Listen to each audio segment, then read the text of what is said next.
স্বামীর মাথার চুল নিয়ে নেতিবাচক কমেন্ট। কমলিনী শুধু পর্দায় নয়, বাস্তবেও কিন্তু বেশ প্রতিবাদী। স্বামীকে নিয়ে আর তার কড়া জবাব দিলেন অভিনেত্রী। যখন একের পর এক নেগেটিভ কমেন্ট আসছে, ট্রোলিং হচ্ছে, তখন ঋত্বিক কিছু না বললেও চুপ থাকলেন না পর্দার কমলিনী অর্থাৎ অভিনেত্রী অপরাজিতা ঘোষ। কি বললেন?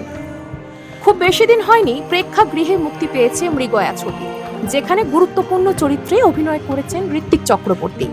ছবিটিতে এই প্রথম অভিনেতাকে অ্যাকশন করতে দেখা গেল। দেখে তো রীতিমতো মুগ্ধ দর্শকরা।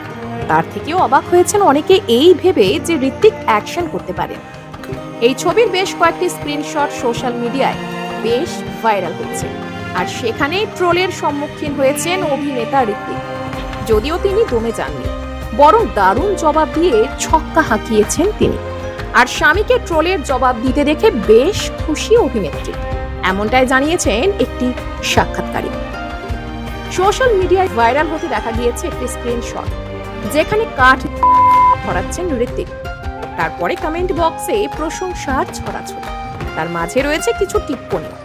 এক নেটিজেন কটূক্তি করে অভিনেতার মাথার চুল নিয়ে লিখেছিলেন, চুলটা থাকলে ঋত্বিক রোশন লাগতো।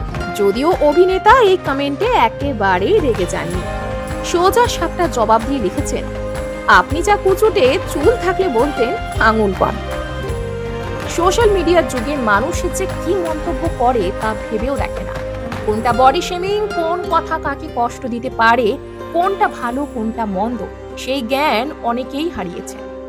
বডি শেমিং এর শিকার হয়ে ঋত্বিক যে চুপ থাকেননি তা পছন্দ হয়েছে অভিনেতার অনুরাগীদের।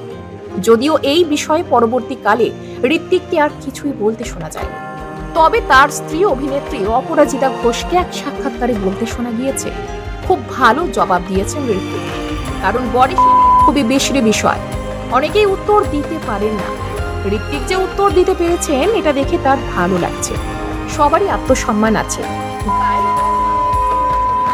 নিয়ে কটূক্তি করার অধিকার কারণ নেই।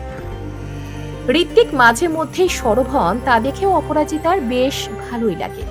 অভিনেত্রীর মতে ট্রোলিং এ অনেকের মানসিক সমস্যা তৈরি হয়, কিন্তু এটা হওয়ার কথা নয়, কারণ সবাই সুন্দর।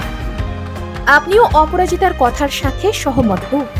এই কটাক্ষ ট্রোলিংকে ব্যক্তিগত জীবনে আপনি কিভাবে হ্যান্ডেল করেন?